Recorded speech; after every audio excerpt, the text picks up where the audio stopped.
Macular degeneration या जिसे हम लोग एज रिलेटेड मैकुलर डिजनरेशन कहते हैं, एक उम्र की वजह से होने वाली मैकुला के से संबंधित समस्या है जिसमें हमें आँखों में कम दिखाई देने लगता है। हमारी आँखों का जो पर्दा या रेटिना कहते हैं जिसे, उसमें ऐसी तकलीफ ऐसी दिक्कतें होने लगती हैं जिससे आँखों का पर्दा खराब हो रहा होता है, जिसकी वजह से आपको कम दिखाई देने लगता है या धुंधला या टेढ़ा-मेढ़ा दिखाई देने लगता है। एएमडी मुख्यतः 2 तरीकों का होता है, ड्राई एआरएमडी और वेट एआरएमडी। ड्राई एआरएमडी में जैसे ये मेरे सामने आपके सामने आँख का एक डायग्राम है। इसमें जो है, जो आँखों का मेन हिस्सा है जहाँ से हम देखते हैं, जहाँ से एक स्पेस हिस्सा होता है उसको हम मैकुला बोलते हैं। उसी हिस्से से हम सबसे ज़्यादा स्पष्ट चीज़ें देख पाते हैं। जैसे आपका पढ़ना, आपका लिखना, ये सब कुछ इसी बीच की रोशनी से की वजह से संभव हो सकता है। एएमडी में यह बीच का हिस्सा खराब हो रहा होता है। अब आते हैं क्यों खराब हो रहा होता है। ये खराब हो रहा होता है कि इसमें जो लेयर्स हैं, जो रेटिना की लेयर्स हैं, उनमें जो सेल्स काम कर रहे हैं, उम्र के साथ क्या होता है कि हर सेल अपने कुछ बाय प्रोडक्ट्स भी रिलीज करता है। वो बाय प्रोडक्ट समय के साथ यहाँ पे इकट्ठा होते जाते हैं। जब वो इकट्ठा होते जाते हैं तो उनकी वजह से आगे की जो सतह होती हैं, लेयर्स होती हैं, उनको खाना नहीं मिल पा रहा होता, जिसकी वजह से वो धीमे धीमे करके अपना काम करना बंद कर देती हैं और उसकी कमी हमें आंखों में धुंधलेपन, अच्छा न दिखना, टेढ़ा-मेढ़ा दिखना, इन सब तरीकों से महसूस होती है। ड्राई एआरएमडी में क्या हो रहा होता है कि आपका ये जो इकट्ठा हो रही हैं चीजें, इनको हम लोग ड्रूसन बोलते हैं। यह ड्रूसन ही इसके फॉर्म में रहेगा और बहुत धीमे धीमे बढ़ेगा और इसी तरीके से मरीज जो है अपना धीमे धीमे करके ही, ये बहुत तेजी से ये बीमारी आगे नहीं बढ़ेगी, ये बहुत समय के साथ धीमे धीमे करके आगे बढ़ेगा और हो सकता है कि इस मरीज को बहुत ज्यादा इलाज की जरूरत ना पड़े, बट अपनी लाइफस्टाइल में थोड़ा चेंजेस की जरूरत पड़े।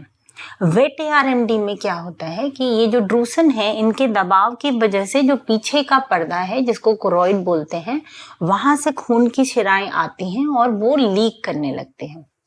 ये जब शिराएं खून की लीक करने लगती हैं, इसको हम लोग वेट एआरएमडी कहते हैं।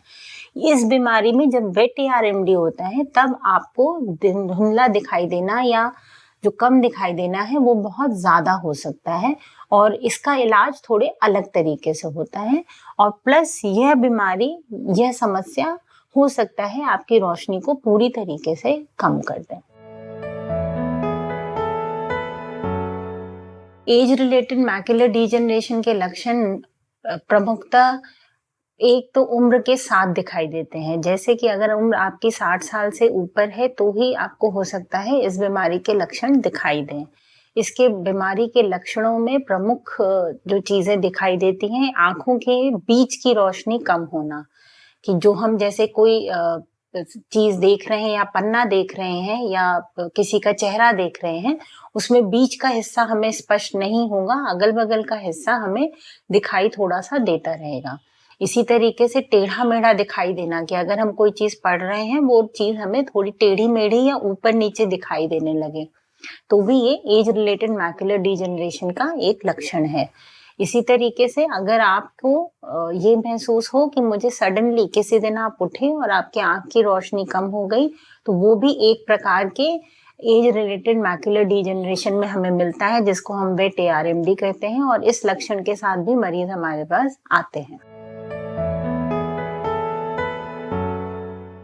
एज रिलेटेड मैकुलर डिजनरेशन, जैसा इसके नाम से ही हमें पता चलता है कि उम्र इसमें एक बहुत महत्वपूर्ण वजह होती है। उम्र एक ऐसी चीज है जिसके बढ़ने की वजह से आंखों में ये समस्या हो सकती है। दूसरा प्रमुख कारण धूम्रपान या स्मोकिंग है। इसमें ये करने से भी आपके आंखों में एज रिलेटेड मैकुलर डिजनरेशन की समस्या आ सकती है। अल्कोहल का सेवन करना भी अधिक मात्रा में आपको एज रिलेटेड मैकुलर डिजनरेशन की बीमारी दे सकता है। इसके अलावा लगातार बाहर धूप में, कड़ी धूप में लगातार बाहर देखना या धूप की तरफ डायरेक्ट देखना भी आपको एज रिलेटेड मैकुलर डिजेनरेशन दे सकता है। तो ये कुछ ऐसी प्रमुख वजह हैं जिनकी वजह से आपको ARMD हो सकता है। इलाज जो है ड्राई ARMD में मुख्यतः अपने आसपास के किसी नेत्र रोग विशेषज्ञ को दिखाएं, उनके द्वारा बताई गई जांचों को करा करके और कुछ सप्लीमेंट्स और नियमित रेगुलर फॉलोअप पे आपको रहना चाहिए। नियमित फॉलोअप इसलिए जरूरी है क्योंकि ड्राई ARMD के केसेस कभी-कभी समय के साथ वेट ARMD में बदल जाते हैं। तो नियमित फॉलोअप पे रहें और उनके द्वारा बताए गए सप्लीमेंट्स और जो मैंने बोला कि अपनी नियमित दिनचर्या में कुछ परिवर्तन कर लीजिए, तो आप जो है इन चीजों से थोड़े बचे रह सकते हैं और ये बीमारी कंट्रोल में रहेगी। वेट ARMD के केसेस में अब प्रोटोकॉल के हिसाब से आज की डेट में हम लोग anti-VEGF इंजेक्शन एडवाइस करते हैं। यह इंजेक्शन जो आपकी ब्लीडिंग हो रही होती है, जो खून की शिराएं लीक कर रही होती हैं, उन खून की शिराओं को बैठाने का काम करते हैं। ये शिराएं जो है अपने आप रिग्रेस कर जाती हैं, तो ब्लीड होना बंद हो जाता है और समय के साथ खून जो है हट जाता है। यह इंजेक्शंस नॉर्मली अगर आप ब्लीड के साथ आए हैं तो 1-1 महीने के अंतराल पे 3 इंजेक्शंस तो जरूर लगाए जाते हैं और उसके बाद आपकी जो भी जरूरत है उसके हिसाब से इन इंजेक्शंस को रिपीट किया जा सकता है।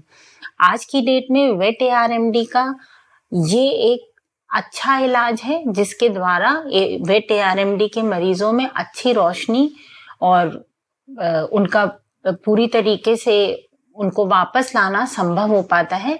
बट यहाँ पे एक चीज आपका ध्यान देना बहुत जरूरी है कि आपको समय के साथ अपने डॉक्टर के पास पहुंचना है। अगर आप ब्लीड के 2 महीने बाद अपने डॉक्टर के पास पहुंचेंगे तो इंजेक्शन शायद आपको उतना फायदा ना करें। इसलिए रेगुलर फॉलोअप में रहें। जिस दिन से भी आपको ये बताया जाए कि भाई आपको ARMD है, उस दिन से आप एक नियमित फॉलोअप में अपने डॉक्टर के रहें, जिससे कि वह आपको समय रहते बता सकें कि अब भाई यहाँ पे खतरा थोड़ा दिख रहा है और ये वेसल्स आ गई हैं या खून की शिराएं आ गई हैं जो ब्लीड कर सकती हैं, तो आप उसी स्टेज से इंजेक्शन लेकर के अपने आप को आने वाले खतरों से बचा सकते हैं।